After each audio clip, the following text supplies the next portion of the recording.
Magic শিখি বন্ধুরা, এসো। আমরা নতুন একটি ম্যাজিক নিয়ে এসেছি। এটা হচ্ছে ম্যাজিক কয়েন কেস বলা হয়। এটা প্লাস্টিকের একটি তৈরি কেস। এটার মাধ্যমে আমরা একটা কয়েন বা পয়সাকে একবার গায়েব করব, আবার সেটাকে নিয়ে আসব।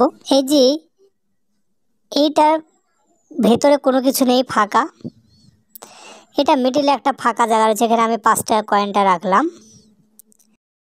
এই কয়েনটাকে যদি আমি রেখে ভেতরে এইভাবে রাখি, দেখো কয়েনটা যেখানে ছিল সেখানেই আছে, কয়েনটা সেখান থেকে গায়েব হয়নি। এবার কয়েনটাকে আমি ম্যাজিক করছি, বাস রেখে দিলাম। দেখো কয়েনটার সেখানে নাই, কয়েনটা সেখান থেকে কোথায় গায়েব হয়ে গেছে, অর্থাৎ হারিয়ে গেছে। ভালোভাবে লক্ষ্য করো, কোথাও কয়েনটা নাই। আবার আমি প্রবেশ করালাম কেসের মধ্যে, দেখো এবার কয়েনটা আবার ফিরে এসেছে। সুন্দর একটা ম্যাজিক। এইটাকে আমি আরেকবার দেখাচ্ছি, এইভাবে রাখলাম, রেখে চাপ দিলাম, তাহলে কয়েনটা দেখা যাচ্ছে সঙ্গে সঙ্গে গায়েব হয়ে গেল, হারিয়ে গেল।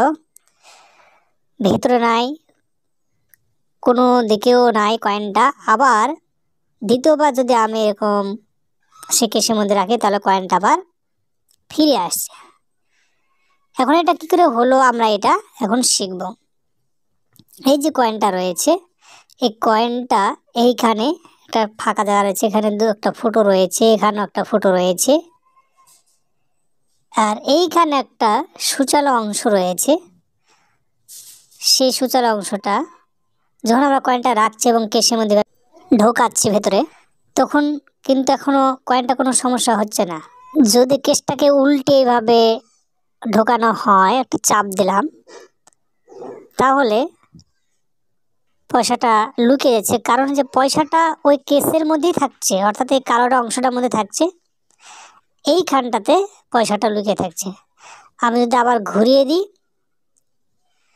ঘুরিয়ে চাপ দিলাম, তাহলে পয়সাটা সেই লুকানো অংশ থেকে, এই যে ফুটোটা রয়েছে, ফুটো অংশ থেকে চাপ দিয়ে এইখানে ছিল এখানে আসছে।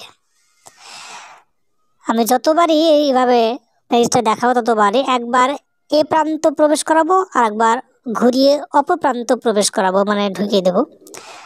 তাহলে ম্যাজিকটা সঠিকভাবে কাজ করবে। ম্যাজিক দেখানোর সময় আমাদেরকে অবশ্যই মনে রাখতে হবে অল্টারনেট প্রান্ত যেন চেঞ্জ হয়, অর্থাৎ এই প্রান্ত একবার ওই প্রান্ত একবার। সঠিকভাবে বোঝার জন্য আমি একটি সূচালো কোনো পিন বা স্ক্রু ড্রাইভার নিয়ে যদি আমি সেটাকে দেখাই, তাহলে অনায়াসে এটা বোঝা যাবে। এই যে আমি 5 টাকা কয়েনটাকে এখানে রাখলাম, রাখার পর এখানে একটা ফুটো রয়েছে, এই ফুটোটা অংশ দিয়ে যদি আমি হালকা করে চাপ দিই, তাহলে দেখতে পাবো আস্তে আস্তে সরে আছে কয়েনটা দিয়ে, এক সাইডে কয়েনটা গিয়ে লুকিয়ে থাকছে। এবং দ্বিতীয় একটা খোপ সেখানে সৃষ্টি হয়েছে, আবার যদি চাপ দিই তাহলে কয়েনটা চলে আসছে। এক কথায় দুই দিকে দুটো ফুটো রয়েছে, একবার এই প্রান্ত দিয়ে প্রবেশ করাবো আর একবার ওই প্রান্ত দিয়ে প্রবেশ করাবো।